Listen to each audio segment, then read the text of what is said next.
अभयारण्य, राष्ट्रीय उद्यान एवं जैव आरक्षित क्षेत्र। तो यहाँ पे जो है हमें अभयारण्य, राष्ट्रीय उद्यान एवं जैव आरक्षित क्षेत्र के विषय में बताया गया है।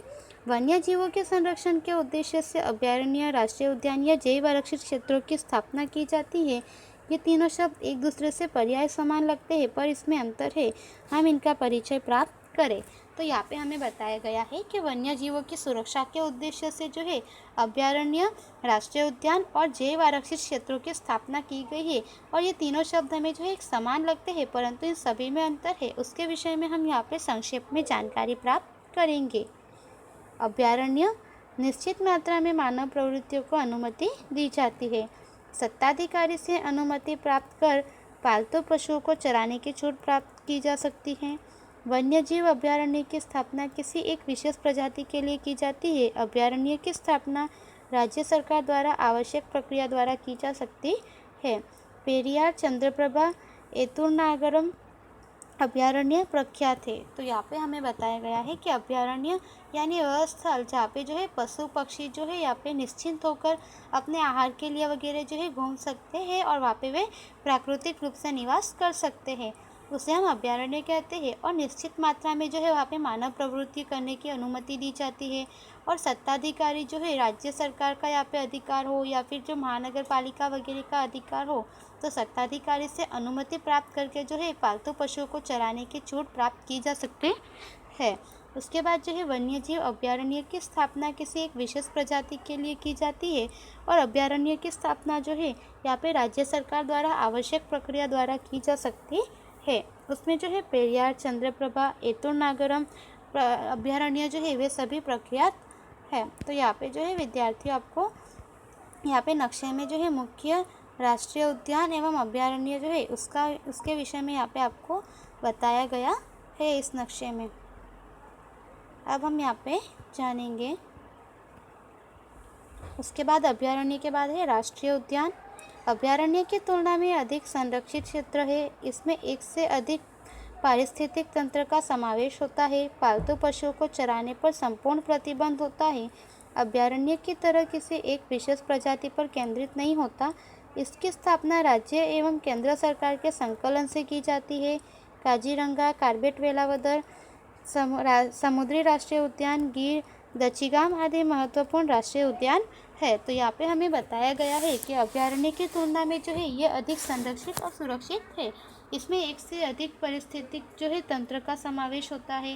पालतू पशुओं को चराने पर जो है यहाँ पे संपूर्ण प्रतिबंध होता है। यहाँ पे पालतू पशुओं को चराने की छूट नहीं दी जाती। और अभयारण्य की किसी एक तरह जो है अभयारण्य की तरह किसी एक विशेष प्रजाति पर यहाँ पे केंद्रित नहीं होता। इसकी स्थापना राज्य एवं केंद्र सरकार के संकलन से की जाती है। काजीरंगा, कार्बेट, वेलावदर, समुद्री राष्ट्रीय उद्यान, गिर, दचिगाम आदि महत्वपूर्ण राष्ट्रीय उद्यान है। तो इस तरह से यहाँ पे हमने अभयारण्य और राष्ट्रीय उद्यान के विषय में जाना। अब हम यहाँ पे जैव आरक्षित क्षेत्र के विषय में जानेंगे। इसकी रचना अंतर्राष्ट्रीय मापदंडों के अनुसार की जाती है। उस क्षेत्र की प्राकृतिक एवं सांस्कृतिक विविधता का संरक्षण करना उद्देश्य होता है। उस क्षेत्र की सभी वनस्पति, जीव जंतु एवं जमीन के उपरांत वहाँ रहने वाले मानव समुदाय की जीवन शैली का भी संरक्षण किया जाता है। वहाँ जैव विविधता के संदर्भ में संशोधन प्रशिक्षण केंद्रों की विशिष्ट सुविधा खड़ी की जाती है। इस तरह जो है घोषित क्षेत्रों में तमाम प्रकार के बाहरी मानवीय गतिविधियों पर संपूर्ण रूप से प्रतिबंध होता है। इस क्षेत्र का औसत क्षेत्रफल 5000 वर्ग किलोमीटर अधिक बड़ा होता है। नीलगिरी, मन्नार की खाड़ी, ग्रेट निकोबार, सुंदरवन, पचमढ़ी आदि देश में महत्वपूर्ण जैव आरक्षित क्षेत्र माने जाते हैं। गुजरात में कच्छ के रेगिस्तान के विशिष्ट पारिस्थितिक के संरक्षण के उद्देश्य से वर्ष 2008 में इसे जैव आरक्षित क्षेत्र घोषित किया गया है। तो यहाँ पे हमें बताया गया है कि इसकी रचना जो है अंतर्राष्ट्रीय मापदंडों के अनुसार की जाती है और उस क्षेत्र की प्राकृतिक एवं सांस्कृतिक विविधता जो है वहाँ की उसका संरक्षण करना इसका उद्देश्य होता है। और उस क्षेत्र की सभी वनस्पति, जीव जंतु एवं जमीन के उपरांत वह रहने वाले जो है मानव समुदाय की जीवन शैली का संरक्षण भी किया जाता है। वहाँ पर जो है जैव वैविध्य के संदर्भ में जो है संशोधन प्रशिक्षण केंद्रों की विशिष्ट सुविधा खड़ी की जाती है। और वह इस तरह से जो है घोषित क्षेत्रों में तमाम प्रकार की बाहरी मानवीय गतिविधियों पर जो है संपूर्ण प्रतिबंध होता है। और इस क्षेत्र का औसत क्षेत्रफल 5000 वर्ग किलोमीटर से अधिक बड़ा होता है। नीलगिरी, मन्नार की खाड़ी, ग्रेट निकोबार, सुंदरवन, पचमढ़ी आदि जो है देश के महत्वपूर्ण जैव आरक्षित क्षेत्र माने जाते हैं।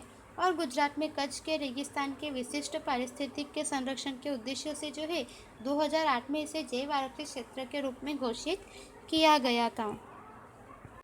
तो यहाँ पर जो है हमें बताया गया है कि भारत में जो है कितने जैव आरक्षित क्षेत्र है, कितने राष्ट्रीय उद्यान है और कितने अभयारण्य है, तथा गुजरात में जो है कितने जैव आरक्षित क्षेत्र है, कितने अभयारण्य है और कितने राष्ट्रीय उद्यान है, उसके विषय में बताया गया है, जो हम यहाँ पे जानेंगे। भारत में 18 जैव आरक्षित क्षेत्र है, 103 राष्ट्रीय उद्यान है और अभयारण्य 531 है। उसके बाद गुजरात में 1 जैव आरक्षित क्षेत्र है, राष्ट्रीय उद्यान 4 है तथा अभयारण्य 23 है। विकास की प्रक्रिया अनिवार्य है, परंतु साथ साथ हम समग्र जीव सृष्टि पर होने वाले दुष्ट प्रभाव के प्रभाव को भी आयोजन के दरमियान ख्याल रखें, यह जरूरी है। कोई एक प्रजाति जब संपूर्ण नष्ट हो जाती है या संकटग्रस्त होती है, तब भोजन श्रृंखला में होने वाली रुकावट के परिणाम अधिकांशतः दूरवर्ती होते हैं। समग्र भोजन श्रृंखला में प्रत्येक जीव जंतु की एक निश्चित भूमिका होती है। यदि कोई जीव नष्ट हो तो समग्र ढांचे पर भारी विक्षेप पड़ता है। भोजन के श्रृंखला में से एक भी सजीव दूर होने पर लंबे समय में इसका परिणाम स्वरूप समग्र नैसर्गिक तंत्र टूट जाता है। तो यहाँ पे हमें बताया है कि विकास की प्रक्रिया जो है वह अनिवार्य है, परंतु साथ साथ जो है समग्र जीव सृष्टि पर होने वाले दुष्प्रभावों का प्रभाव जो है उसका आयोजन भी जो है उसके आयोजन के दरमियान भी यह ख्याल रखा जाए, यह ज़रूरी है। यदि कोई एक प्रजाति संपूर्ण नष्ट होती है या संकटग्रस्त होती है तो उस समय में भोजन श्रृंखला में होने वाली रुकावट जो है अधिकांशतः दूर तक होती है। उसकी जो यहाँ पे श्रृंखला है वह टूट जाती है और भोजन श्रृंखला में प्रत्येक जीव जंतु की जो है एक निश्चित भूमिका होती है। यदि कोई जीव नष्ट हो तो समग्र ढांचे पर भारी विक्षेप पड़ता है और भोजन की श्रृंखला में से एक भी सजीव दूर होने पर लंबे समय तक इसके परिणाम जो है यह समग्र नैसर्गिक तंत्र टूट जाता है और मनुष्य तक ये प्रभाव देर से पहुंचते हैं। इससे आज हम अधिक सजग नहीं हैं। जिन पर्यावरणीय संकटों का हम सामना कर रहे हैं वे दर्शकों पूर्व दिखाए गए लापरवाही का परिणाम है और आने वाले कल को अधिक उज्जवल बनाने के लिए आयोजन पूर्वक विकास करें तो कोई समस्या नहीं होगी। पर्यावरण के साथ मैत्रीपूर्ण व्यवहार आज की नितांत आवश्यकता है। तो यहाँ पे हमें बताया गया है कि जो है मनुष्य तक ये प्रभाव जो होते हैं ये देर से पहुँचते हैं और हम अभी तक जो है इससे सजग नहीं है। यदि इन पर्यावरणीय संकटों का हम सामना आज भी कर रहे हैं वे जो है दर्शकों पूर्व दिखलाई गई लापरवाही के परिणाम है और आने वाले कल को यदि हम उज्जवल बनाना चाहते हैं तो उसके लिए जो है आयोजन पूर्वक विकास करें तो कोई समस्या नहीं आएगी। और पर्यावरण के साथ मैत्रीपूर्ण व्यवहार करना यह आज की जो है नितांत आवश्यकता है। जानने योग्य हेणोतरा ये प्राणी शुष्क एवं शुष्क तथा अर्धशुष्क विस्तारों में आए हुए लवण यानी खाराश युक्त जंगलों तथा घासभूमि रेगिस्तान या अर्ध रेगिस्तानी प्रदेश में रहते हैं। गुजरात के कच्छ जिले के छोटे एवं बड़े रेगिस्तान में बन्नी तथा नारायण सरोवर अभयारण्य में इसकी बस्ती है। सियार से थोड़ा ऊंचा भारावदार गोल मुंह ऊंचे कान से यह पहचाना जा सकता है। छोटे कद के पक्षियों एवं प्राणियों का यह शिकार करता है। इसके पद चिन्हों पर से इसकी उपस्थिति जानी जा सकती है। तो यहाँ पे हमें बताया है कि हेणोतरा यह जो प्राणी है शुष्क एवं अर्धशुष्क विस्तारों में हुए जो खाराश युक्त जंगल है तथा घास भूमि रेगिस्तान या अर्ध रेगिस्तानी प्रदेशों में देखने को मिलता है। और गुजरात के कच्छ जिले के छोटे एवं बड़े रेगिस्तान में जो है बन्नी तथा नारायण सरोवर अभयारण्य में इसकी बस्ती है। और सियार से थोड़ा ऊंचा है, भरावदार गोल मुंह है इसका और ऊंचे कान से यह पहचाना जा सकता है। छोटे कद के पक्षियों एवं प्राणियों का यह शिकार करता है, भोजन के रूप में उपयोग करता है और इसके पद चिन्हों से जो है इसकी उपस्थिति को हम जान सकते हैं। उसके बाद है जानने योग्य जानने योग्य डुंगांग, तो यहाँ पे जो है हमें डुंगांग के विषय में बताया गया है। यह एक विशिष्ट जलचर है जो भारत के पश्चिमी समुद्र किनारे पर वर्तमान में कम संख्या में देखने को मिलता है। इन क्षेत्रों के सिवाय इसकी बस्ती अफ्रीका के पूर्व किनारे, दक्षिण पूर्व एशिया के समुद्र किनारे और ऑस्ट्रेलिया के उत्तर किनारे पाई जाती है। इसके मुख्य भोजन समुद्री घास एवं वनस्पति है, परंतु कभी कभी यह जलचरों का भोजन करता है। इसके मांस एवं चर्बी से तेल प्राप्त करने से इसका शिकार किया जाता है।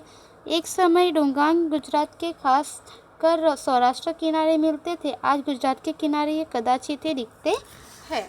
तो यहाँ पे हमें बताया गया है कि यह एक विशिष्ट जलचर है जो भारत के पश्चिमी समुद्र किनारे पर वर्तमान में जो है कम संख्या में देखने को मिलते हैं और इन क्षेत्रों के सिवाय जो है इसकी बस्ती अफ्रीका के पूर्व किनारे, दक्षिण पूर्व एशिया के समुद्र किनारे और ऑस्ट्रेलिया के उत्तर किनारे में पाई जाती है। इसके मुख्य भोजन जो है समुद्री घास एवं वनस्पति है, परंतु यह कभी कभी जो है जलचरों का भोजन भी करता है। इसके मांस एवं चर्बी से तेल प्राप्त करने के लिए इसका शिकार किया जाता है। और एक समय जो है डुंगांग गुजरात के खासकर सौराष्ट्र किनारे देखने को मिलते थे, परंतु आज गुजरात में शायद ही हमें यह देखने को मिले। तो इस तरह से यहाँ पे विद्यार्थियों जो है हमने वन्य एवं वन्य जीवों के संरक्षण के लिए क्या उपाय करने, क्या क्या करना, उसके विषय में जाना। तो इस तरह से यहाँ पे जो है हमारा यह पाठ पूर्ण होता है। यहाँ पे आगे विद्यार्थियों आपको इसका स्वाध्याय दिया गया है जो आपको नोटबुक में लिखना है। धन्यवाद।